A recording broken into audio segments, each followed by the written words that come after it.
60 minutes of God-like focus. Today, I challenge you to lock in and finally rise into the version of you who can get anything that you want by maintaining a sharp focus. So whether you are looking to land your dream job in 90 days, start that business, grow that business, and have an increased life expansion in 90 days or less, then focus is essential to the process. So let's get started.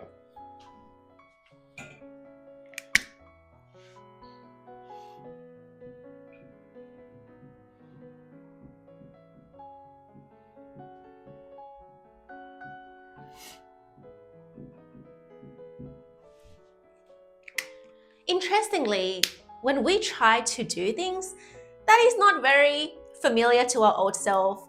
For example, if you're like me and I can't focus on boring things for a very long time and I always get distracted, I'd go and watch baking videos and mukbang videos and nail videos instead of doing boring things like, studying maths and, that kind of stuff, then focus is not natural to you. But the thing is, you have to know who you are in the process. Do you know who you are? Are you the lower self I who is conceptualized in the physical plane as I am Patty, I'm Asian, I don't like maths, I'm not good at maths, I don't like science, I don't like studying law or engineering, I don't like anything to do with memorizing textbook. That is the concept of yourself.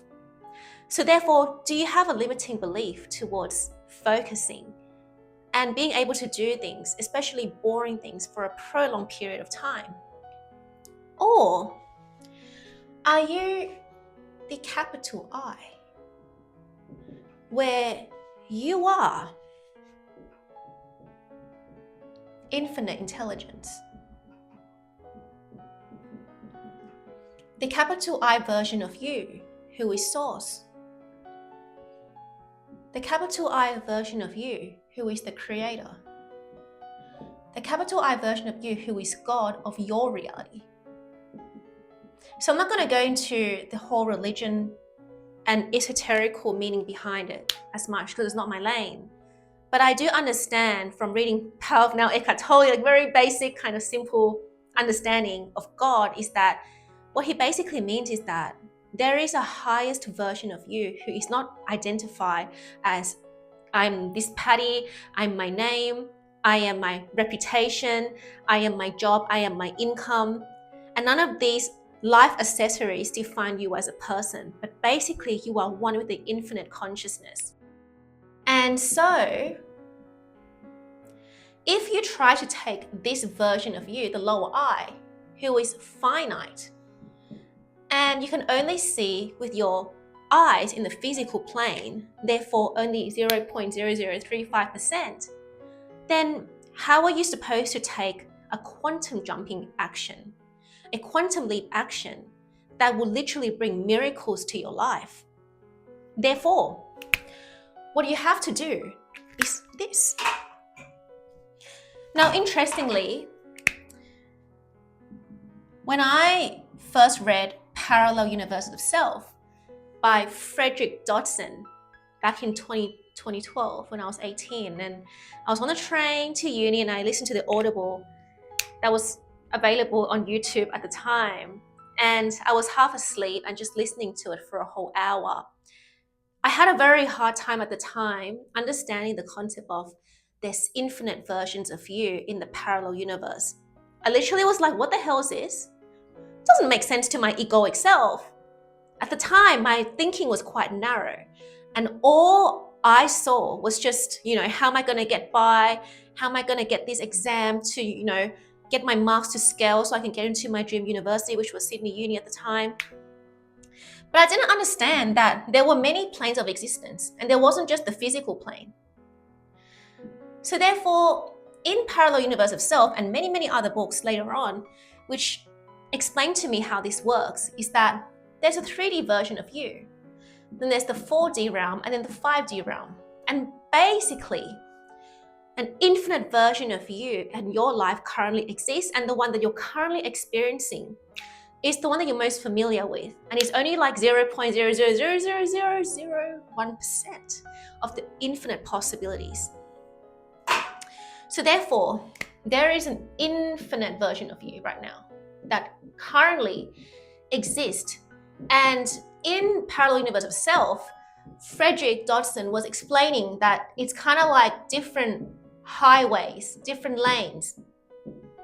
So it's kind of like, like different lanes, and you can go on any lanes and access any lanes depending on your state of consciousness. And in the movie Interstellar, there was a scene that kind of shows this. I thought it was pretty cool. I was, in first year uni, and I was watching it with my girlfriend at the time, and I just thought that was cool. That was a cool scene where the guy was in like a library and he was peeping out into different parallel timelines. So then you want to make sure that before you even try to lock in and focus, you're not doing it as a version of you who has, not exactly diagnosed ADHD, but when you call yourself like, oh, I have ADHD kind of thing. So you don't want to label yourself as, have ADHD or lack of focus, or you don't want to be accessing the version of you. You don't want to go at this by accessing the version of you who can't lock in. You don't want to be accessing the version of you who is always bored. But you want to be accessing the version of you in this case as the God self, the one who can, the one who is infinite intelligence, infinite consciousness. So again, with this parallel timeline concept, there is a version of you that exists where he or she is living the exact life that you want, the exact life that you want. And then there's a parallel version of you that you're familiar with who's currently experiencing the mundane, boring, mediocre life that you don't really like, the way that I used to access it for years. And the key is not trying to take physical action as the version of you who's not already having what you have vibrationally. Because in this book also, both neuro knowledge and Frederick Dodson was saying this line that you can have anything that you want as long as you already have it.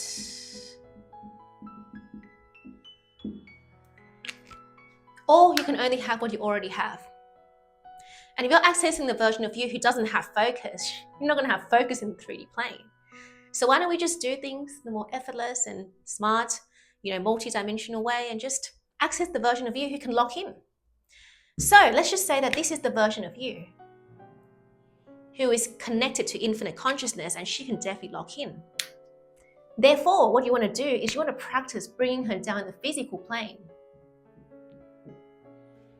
and making sure that you experience that version of her as frequently as you can, which I then explain in this other video in the process that just because you meditated and you go into your alpha brainwave state or even your theta brainwave state, where you're kind of like, dozing off to sleep and you're really sleeping, but then your subconscious is still prime, you want to make sure that just because you can impress your subconscious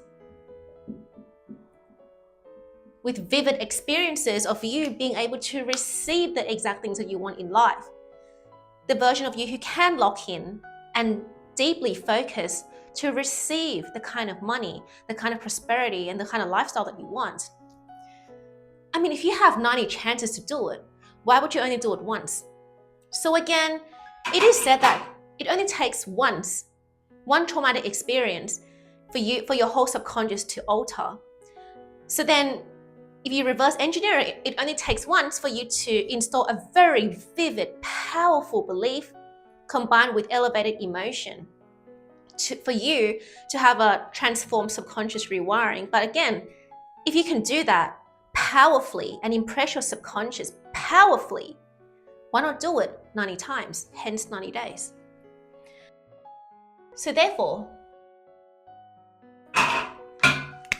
focusing on this version of you, what I then suggest is that, of course, you create a powerful, vivid scene of you already being able to lock in, to receive the kind of business that you want to build, to receive the job offer from Google or anywhere reputable that you want to have. And you focus your attention on that reality and sustain it every single day until your waking world becomes that. Because again, consciousness solidifies into matter. And I think Neville Goddard says that life is consciousness objectified. So therefore, why not bring her down every night? So let's just say this is night one, it's night two. So you do it again, night three or day three. And then you do it again, night four, do it again, night five, again, night six, again, night seven, again, night eight. And you keep going at it for at least 90 days. Prove to yourself that you're willing to shut off your 3D senses 90 times and do it as powerfully as you would during the first time, but then repeat that process until it becomes a part of your identity. And it's normal for you to carve out some time to sit in a relaxed state, such as the alpha brainwave state, or if you're like, really, really dozing off to sleep and you're starting to really sleep, you go in theta brainwave state. And you really put yourself in the inner state of living the life that you want, hence focusing your attention on that life, receiving that life, not having to overly earn it, but being able to immerse yourself in that life, in that feeling state, and come out in the waking world taking aligned actions that matches that version of yourself. Which then leads me to the first point. Are you ready for it?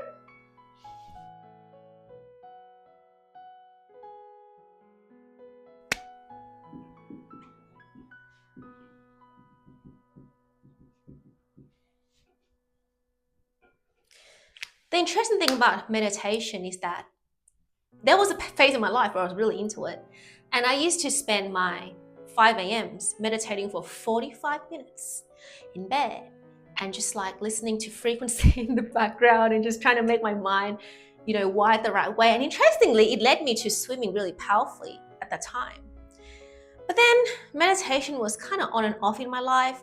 Sometimes it's 45 minutes after that period. Sometimes it's 20, sometimes it's 30 minutes. So the thing with meditation is that you've got to find a way to meditate, but then you want to couple this with an activity that forces you to push past your limits. So, activity that, is discomforting and pushes you past your limit. It's really good to find a cushy place to meditate and find stillness, of course, but we're humans in the human world. And even people that meditate for 6 hours a day, it requires some sort of building your stamina, building resilience in your stamina level. So therefore, for me, because I meditated for a while, like for many, many years, and sometimes I do it for 45 minutes straight, sometimes I do it for 30 minutes straight in different phases of my life. These days can be 20 minutes, 20, 25 minutes, sometimes 30, depending on, how much I need it. But I find that meditation alone doesn't help me increase my focus tremendously unless it is paired with certain activities that make you prove to yourself that you're the real deal. And that activity, for me personally, was meditation, but coupled with things like 15 minutes cold plunge, which was 2 days ago. Actually, no, it was 4 days ago on Wednesday. Today's Sunday. Before I got to 15 minutes cold plunge, I had to build up towards that. But it also includes things like 1,000 meters to 2,000 meters ocean swim.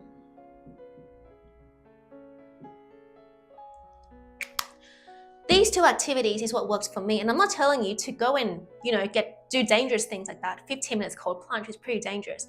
But I want to share with you how this has tremendously helped me elevate my consciousness in ways that I can't even explain.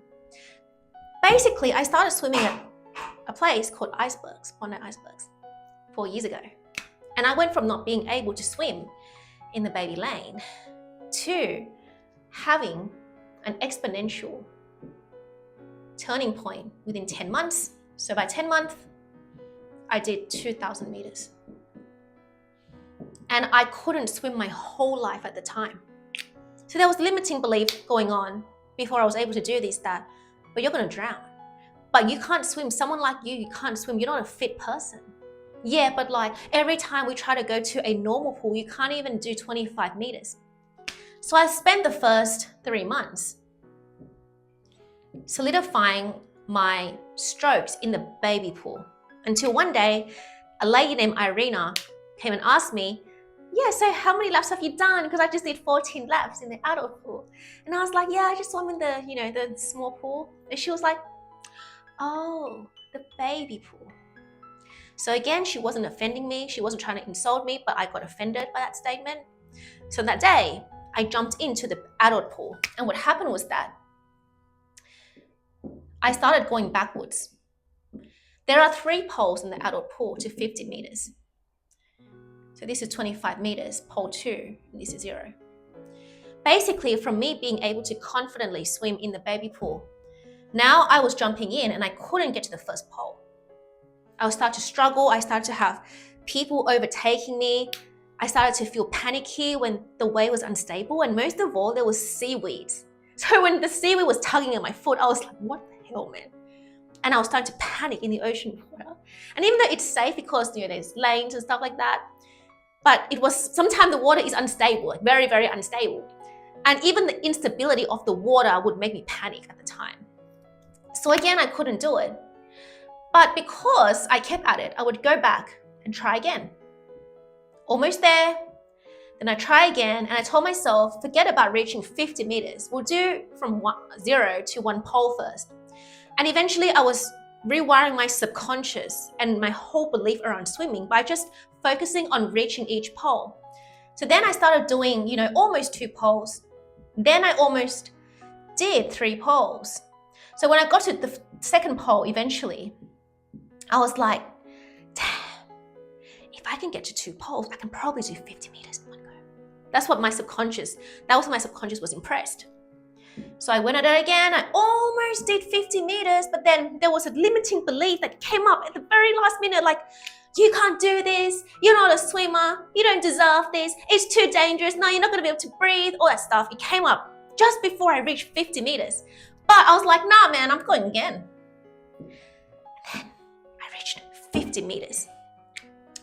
And that day that I reached 50 meters, I started having some sort of conviction in myself that, I think I can swim now. But interestingly, it didn't take me 50 meters to believe that I can do 1,000. No. It took me about 350 meters of swimming, about 7 laps. I'm not sure what the distance is, 350 to 400 meters, for me to believe I can do 1,000 meters. Because the thing is, your subconscious doesn't believe. It doesn't fully believe just because you meditate. It doesn't believe just because you sit on the couch and you find stillness on the couch. You kind of have to give yourself some positive evidences, self-generated evidences that it's working. So basically, I kept swimming from one to 3 laps, then from 3 to 7 laps. Then on the day that I reached 7 laps in the morning, it was like 6 a.m. and Neil Rogers, the former Australian champion, he was always like, you're all right, you're good. And every time he said that to me and he acknowledged me, I felt really empowered to keep going.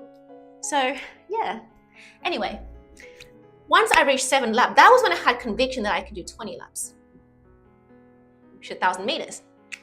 And then once I reached 1,000 meters, that was when I had some sort of weird, maybe I can do 2,000, maybe.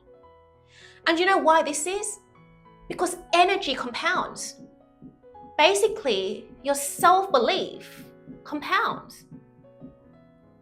But if you don't compound your self-belief in the first place, how are you going to do the hard thing? So basically, when it comes to cold plunge, it was the same thing. So at this particular place, especially in winter, which I like to challenge myself to do things in winter, and during the times where I was, making exponential leaps with swimming, it was during autumn to winter. So it was hardcore, and it was in the morning as well. So then the colder the water was, the more shocked my body felt. And it's the same with cold plunge, because I started out doing the actual cold plunge, I think a year ago, like maybe last year. I went to bathhouse the first time, and my first time doing cold plunge was about a minute. So I was like, what the hell is going on? It's cold. Oh my God, my body can't handle it. But because I had a lot of experience with swimming in the ocean water in autumn to winter, and I always endured long distance for a few years, eventually I went up to 2 minutes. Then after 2 minutes, I was like, nah, Patty, you can stay here longer. It's not dangerous. I did 4 minutes last year. And then a few months later, I was like, one day, I'm going to do 10 minutes. I literally said to myself in about August of last year in 2025 that I'm going to do 10 minutes. And then by December of that year, 2025, I did do 10 minutes. But this was coupled with me waking up at 4 a.m. and doing 1,500 meters towards the end of the year, like consistently, like 3 days a week in the morning. And then eventually jumping to 2,000 on one morning. So that's coupled with that. And then 4 days ago, I did 15 minutes. Now the reason I'm flexing to you, literally bragging to you about this, is because along the journey of you making quantum jumps like this, okay, along the journey of you starting out your incremental, and you start to have this exponential growth happening here. Do you know where the focus happens the most? Does the focus happen when you reach 15 minutes cold plunge or 2,000 meters swim? That's not where your focus gets built.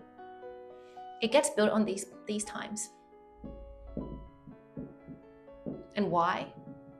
Because think about it. I hate the feeling of having a lifeguard having to help me. And that only happened once at Palm Beach. But in terms of like a swimming center, the most embarrassing thing that can happen for me is to have to call for a lifeguard to please help me. And I hated that feeling. It never happened at the swimming center though. So there were times where the swells would throw me to the other side of the lane, and I would get like not a panic attack, but something like that in the water. My breathing would go really wonky. I'll be like, what do I do? Like literally in the water, because I'm not wearing goggles. And once the swell hits you really hard, the water gets all white and foamy, and it's like throwing you everywhere. You're like, where the hell am I? You don't see where the lane is, and it's like throwing you like this. And as somebody who wasn't confident in doing 1,000 meters sustained, and as somebody whose nervous system wasn't very well regulated at the time, it was very hard. But I told myself, I'm not calling the lifeguards to help me. So in that moment, where the hard times hit you, whether it's in the cold water while swimming with the seaweed tugging at you and the people telling you, go to the slow lane, and you're like, no, I'm staying here. You need to force yourself literally to overcome that pain. So again, this sounds like really military and masculine, but I'm telling you, once you can prove to yourself that something magical is happening here. I thought my body can only do 500 meters max on 4 a.m. wake up. Then one day, because I was forced to focus, like there was no other option than to focus. I had to focus. That's how I access the infinite intelligence, infinite consciousness within me, who guided me to do my stroke a certain way, to breathe a certain way, to look for anything that I can see, to be able to get to the finish 50 minutes lane when the swells through me constantly. So therefore, focus doesn't only happen because you're like, candle, and then you stare at a candle and you're like, man, focus. No monkey mind. But I dare you to do that, to end your monkey mind stuff. But then take yourself to do something that forces you to have to focus. It forces you that there's no other option. When you do this kind of thing with cold plunging, it's dangerous. It's very dangerous. If I screw up around here 4 to 10 minutes, and I start to let my mind wander in a wonky place, like, oh, I'm thinking about this, then I'm thinking about it. Has he texted? Has they got back to me? Have this and that happened? While the cold plunge is seeping through my skin. And then my mind starts to like get all over the place, and then my breathing gets weird. And it's dangerous. Then I'm screwed. And that's why. If you give yourself permission to experience something like this, where it's like, holy crap, now I'm accessing my infinite eye. It's a totally different game changer than just, like delete Instagram and, lock myself into the room and all that kind of stuff.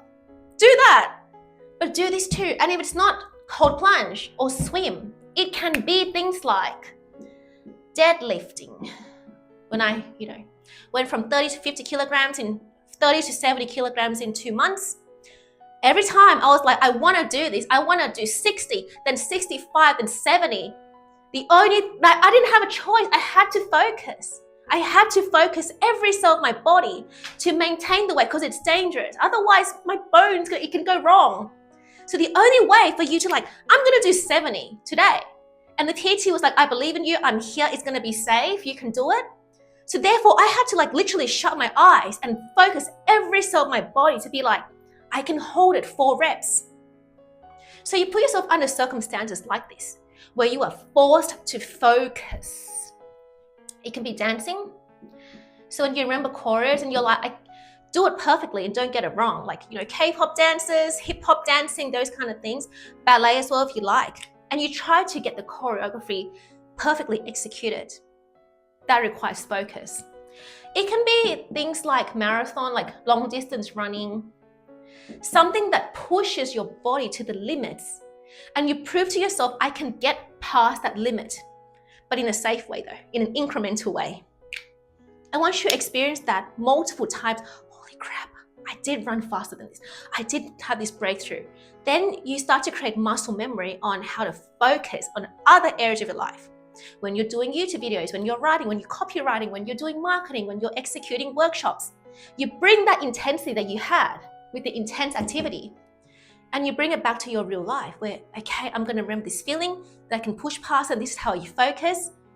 And that's how you get really, really good. Which leads to the second point. All right.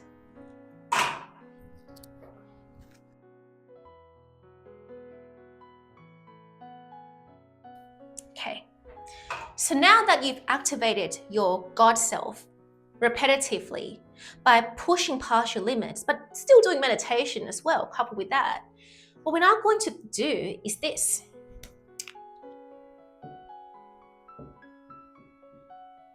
Now, the first time I heard the term monk mode was many years ago when I was 24, 25, back in 2018. And I purchased Sam Oven's Consulting Accelerator course. And it absolutely did wonders for my life. It was good. And in one of the videos that is now available on YouTube for free, he talks about monk mode. And basically, it's interesting the way that he puts it, because you know the basics. It's kind of like clean eating, getting enough sleep, allocating time towards doing the right things, planning your days out properly, blocking death by 1,000 cut distractions. But he was talking about this thing where basically there's this focus, right? And there's you. And I think that's how the diagram looks. And basically, you want to input this focus like that. There's input, then there's process, and there's output.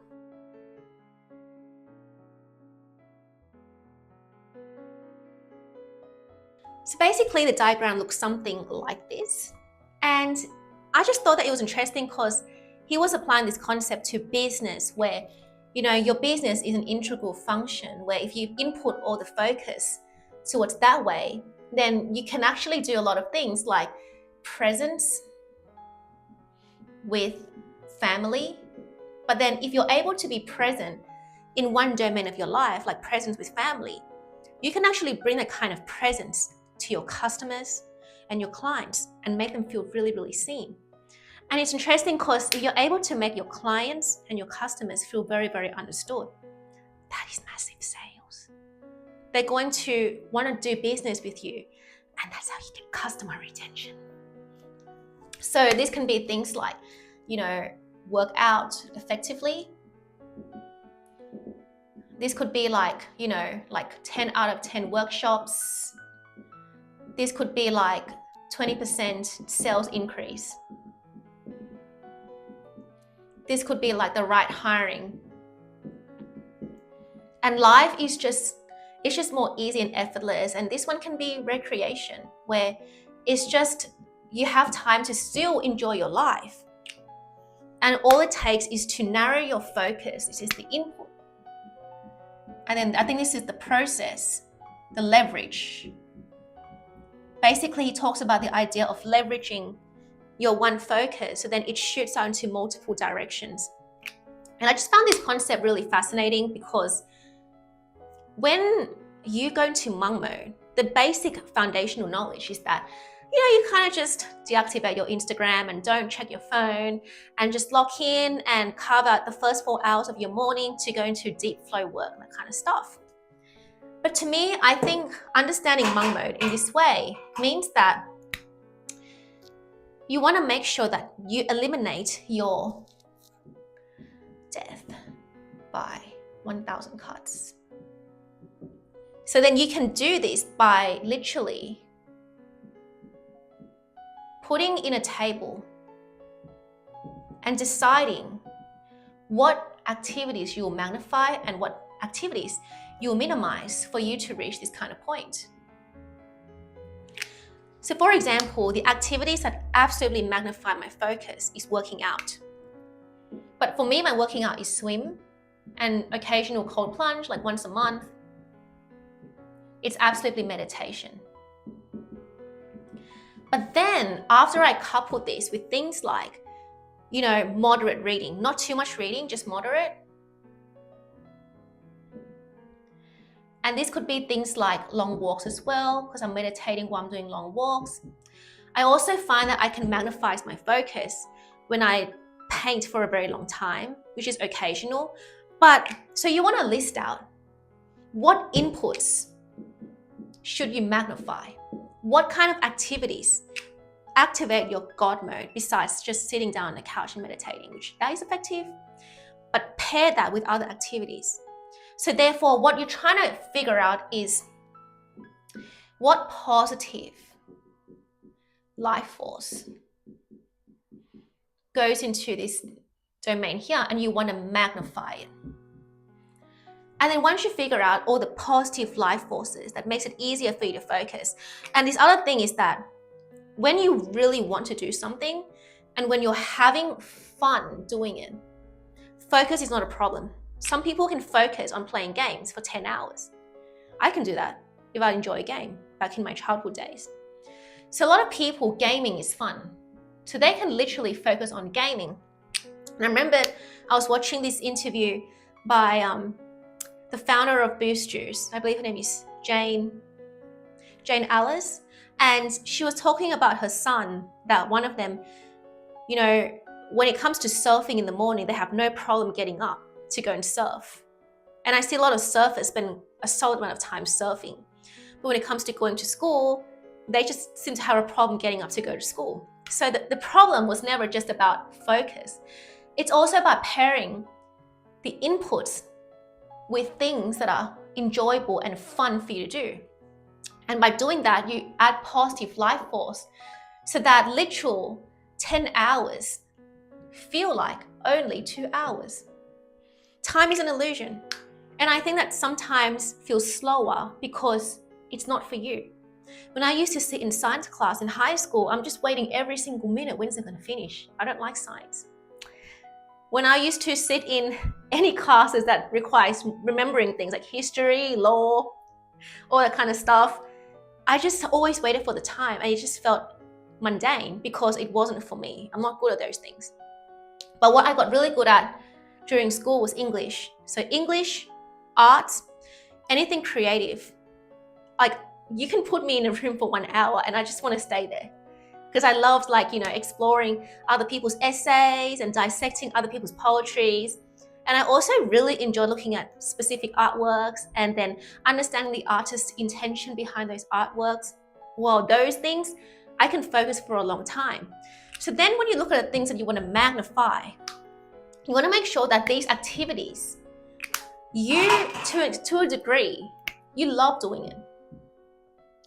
Because when love is then coupled with your input, it makes everything much more easier. And it's interesting because I also watched a podcast by this guy who became literally a billionaire status.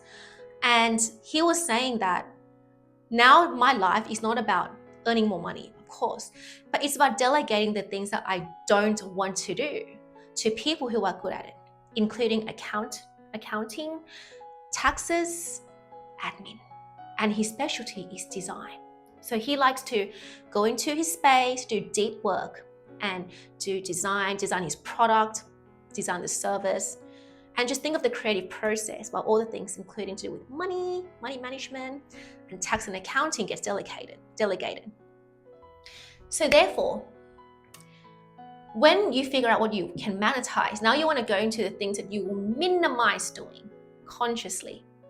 So for me, the things that really screwed me up for a long time was comparing my life to other people on social media. So there'll be literally things like having the Instagram app running on the background, and it's so easy to press on the app to see what other people are doing with their lives. That was my downfall. So that was the thing that kept me fragmenting my focus so that it's like all over the place. The other thing that may literally screw your focus up are things like notifications. Because every single time you go back to check on that red tick or, like, you know, has somebody messaged me back, what happens is that every time that you allocate it to do deep work, but then you're looking back at the thing, it's like you're resetting yourself 20 minutes of focus. So you want to figure out what are some activities that feel like death by 1,000 cuts in your life. Because besides social media and notifications, the things that really screw me up as well are negative conversations. There will be times in your life where you literally level up and people just refuse to engage with the leveled up version of you. And this happened to me a few times, especially last month, where I felt like I put in the inner work and everything's happening in my life. But then what happened was that I'd bumped into old friends at the shopping, and I personally don't like talking about demeaning men anymore. I mean, I honestly never did. But in a way, for us to bond like girlfriends bonding, we literally laugh about men. Like, oh, he's a player and the way to win against them is to be high value and play hard to get and make him one and done you, all that stuff. And I just like, why can't you just be the source of love for other people and just let them do what they feel inspired to do? But if I say that, I come across as sounding too good, like, oh, you think you're too good for us now kind of thing. So I had to tone it down and go back to being relatable for a bit. And that day, like, honestly, even though I wasn't that angry, but it did screw up my focus. So you want to make sure that you try your best to avoid getting yourself into social dynamics and conversations that influences you to be the old version of you. More than that, you also want to make sure that you have some solid boundaries in people asking you to do things for them. So there were times where I used to associate working for free with progressing in life, because I thought that if I was able to deliver exceptional work every single time, no matter if I charge money for it or not, then I must be successful. But every single time you prioritize others' dreams, you're doing yourself a disservice. So even if on the surface it's like, yeah, I think I'm doing the right thing by pleasing this mentor, by doing this marketing for this mentor, by designing this poster for this friend, by editing this video for this friend, and because it's friendship And a good relationship is a discount price or for free because it's generosity. For me to maintain the version of myself who has a high baseline, you want to avoid getting into situations where you end up having to prioritize your friend's dreams. Seriously. And it's really, really subtle. It's like, but can you just help me out once? Can you help me out with this, please? Because you're better at this than me. Because I don't know how to design on Canva. Because I don't know how to edit videos on Final Cut. So can you do it instead? It's really hard to say no when you encounter it. So the best way to not have to even get into that vibrational state of feeling guilty is to avoid it. Avoid it happening by making sure you allocate your time to magnify the things that bring you positive life force. Whether that is reading moderately, whether that is doing long walks for yourself, 45 minutes, whether that is going to swim for yourself, whether that is even doing things like wearing makeup for yourself, dressing up for yourself, things that make your life feel elevated. These inputs, once you focus your attention on it the right way, it literally makes you become more magnetic to your clients and to your customers, more present, more efficient when you do your work. You know how to allocate your time in the right places. And therefore, all the sales increase and revenue increase, it literally comes from people saying yes to you, which I'm going to explore in the third point. That in order for you to increase your sales or your profitability, all it takes is getting more people to say yes to your offer. Especially the right people who have the resources to hire you at the price that you want to be hired. And for you to inspire others to say yes to getting involved with you, working with you, collaborating with you, it takes you having a positive life force and focusing your attention on compounding positive life force. So that you become this person who is just radiating like a flower and just like blooming like a flower, and doing everything in every department effectively. Which then leads us to the third point. Are you ready for it?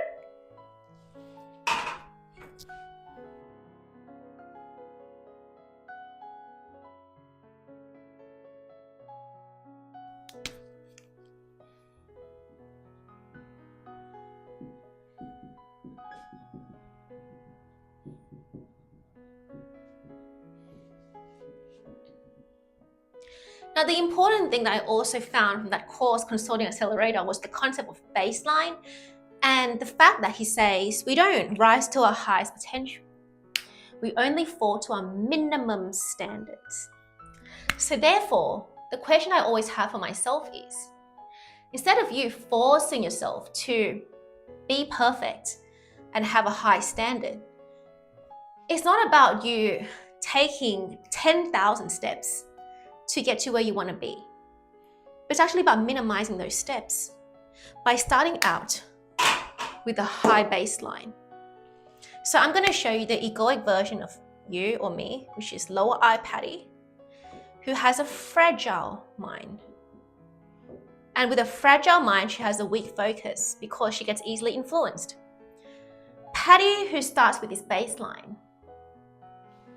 And this baseline is determined by her level of consciousness. And let's just say the end is here, the end state, where there's the 100 grand 20 Google job, 120 grand Google job, there's 7-figure business or 6. There's the promotion that she wants. Everything that she wants lies on the other side of her, elevating her consciousness, taking the elevator up to mentally be there at the end state where she's of vibrational resonance with this. And by doing this, what you then do is you make sure that your decisions, your habits, your thought, your emotion, your attention, your focus, your self-talk, your expectation, and even your perception towards life are congruent to the version of you who's at the end state of already having the Google job, of already making 6 figures, 7 figures, or even 8 figures, of already having that promotion that you want. So therefore, if let's just say you've elevated your consciousness to be here, where do you think your baseline will be? Your baseline will be somewhere here. And this is the minimum standard. Meaning that this version of you can probably focus for at most 20 minutes on a task. And it's like, nah, man, I need to now browse mukbang videos the way that I used to. I need to go and check my Instagram now. I gotta see who's liking my recent posts, and let's see, what does this comment say? Now I'm gonna go check my Gmail account and see what emails I've gotten, and I'm gonna dwell in this response for a bit. Oh, actually, but there's a bunch of junk emails that I just, that notification was just junk email. And then somebody pings me and calls me, oh crap, it's a suspected spam who called me, but I gave my attention to the phone. That's the version of you who has a low baseline. She can't maintain long focus. She can't endure boredom. So therefore, let's just say she wants to get here. How many steps do you think it would take for her to literally rise to this level? Probably like 10,000 steps. But think about this version of you.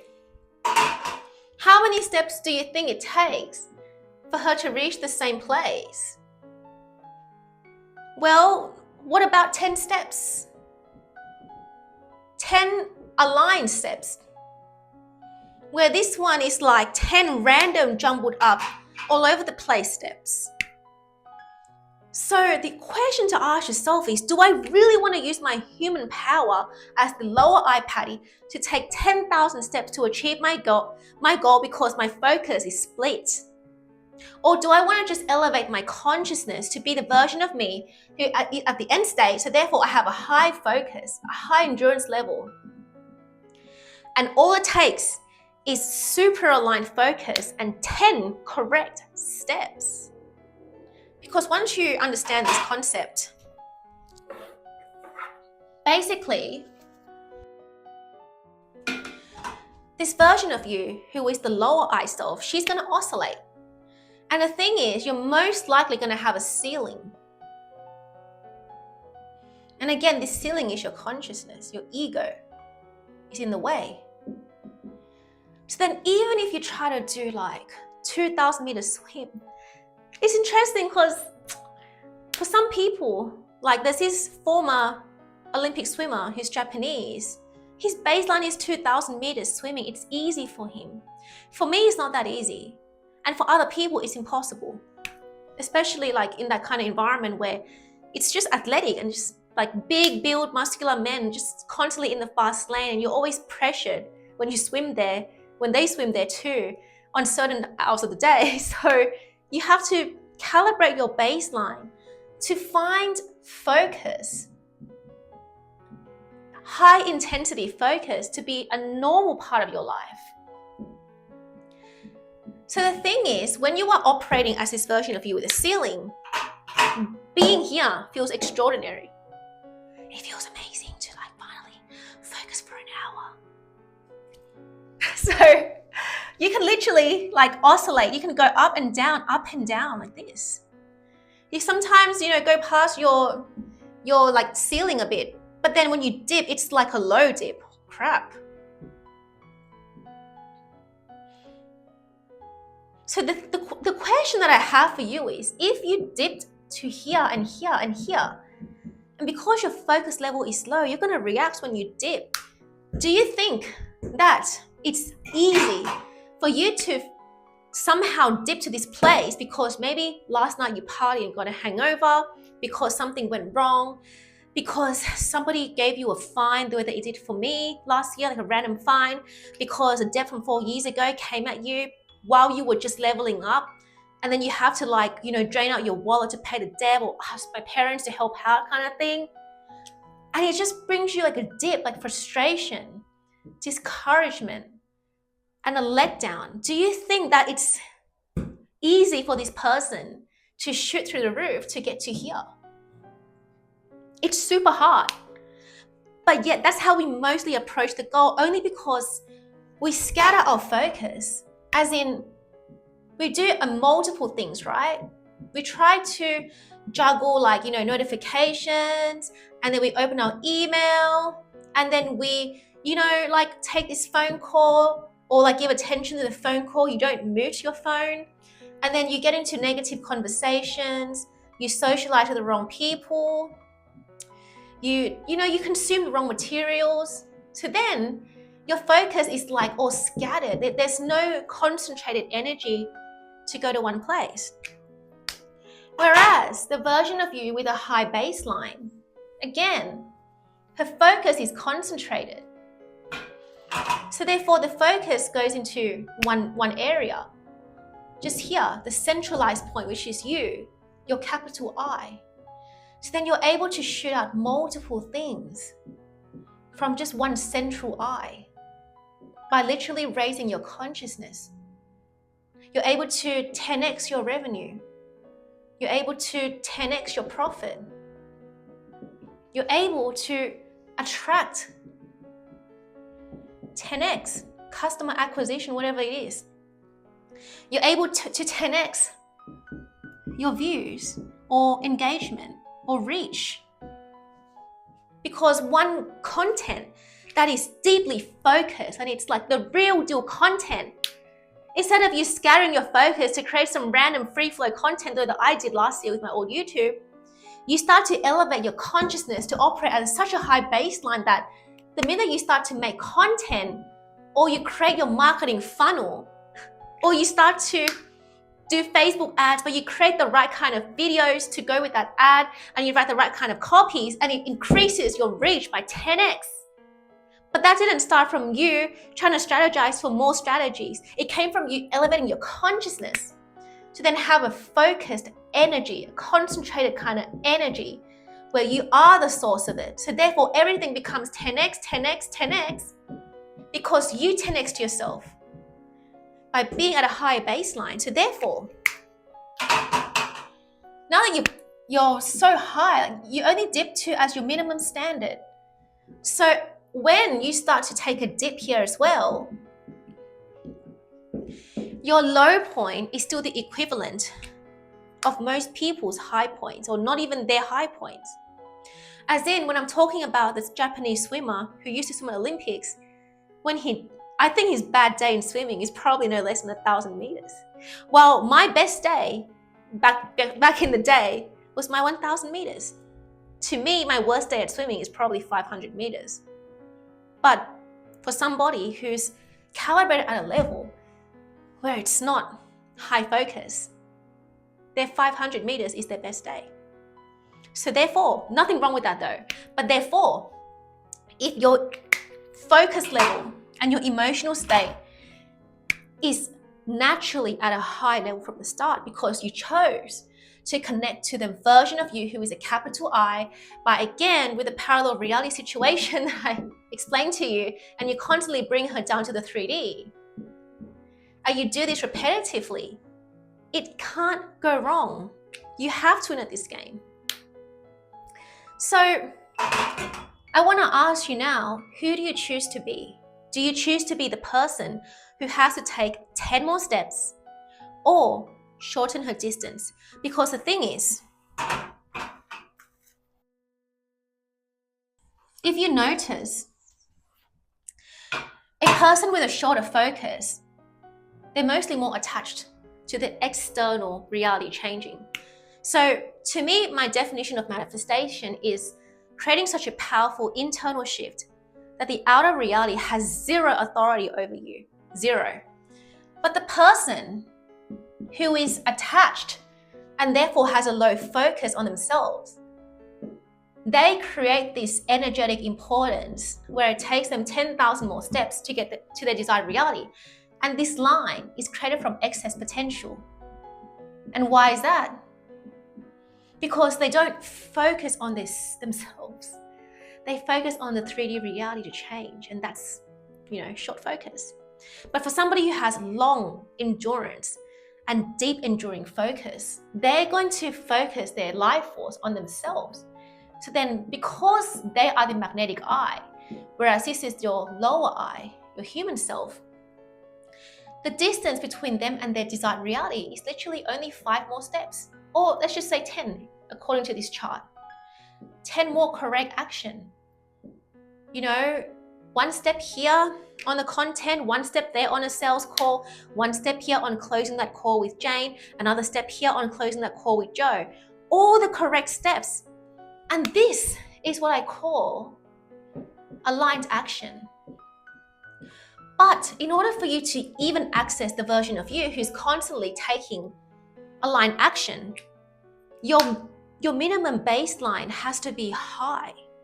Because if it's low, then all of this distance here, the energetic importance, is all scattered action due to scattered focus. So if there's anything that I found interesting is that when you are attached to seeing somebody hand you a big money and you're like, but it's not here, but the money is not here, but the progress is not here, but the views aren't going up, but the content's not happening the way that I did last year. Even though I already had a significantly high focus in some areas of my life, but you can tell that your focus is not really there when you're focusing on a 3D reality to give you what you want. Because ultimately, life is consciousness objectified. And only you can give yourself what you want. Only you can give yourself the pay that you want. Only you dictate the law of your universe. And by doing that, you basically narrow down the focus to shine light onto you with the positive light force. And you elevate yourself so high internally that externally it shows in the way you present that workshop, in the way you get on that call with Joe, in the way that you do that interview with Jane, and they just feel this magnetic presence from you because your focus is high on yourself, on your internal world, rather than you focusing scattered on the external world. So a person with high focus, they narrow their focus and invert it into themselves. And the person with lacking focus and starting at lower baseline is always fixated on something outside themselves to give them the pay, the partner, and the life that they want. So, who do you choose to be now? Anyway, I'm going to end this video at here, and I hope this is insane value for you. And if it is, I'll be having a waitlist down below for coaching, because my mission is to empower high-achieving women to reach their tipping point in 8 to 12 weeks by shattering the inner world ceiling and also raising it. And if it sounds like you, don't hesitate to reach out and get in touch. Alrighty, see ya, bye-bye.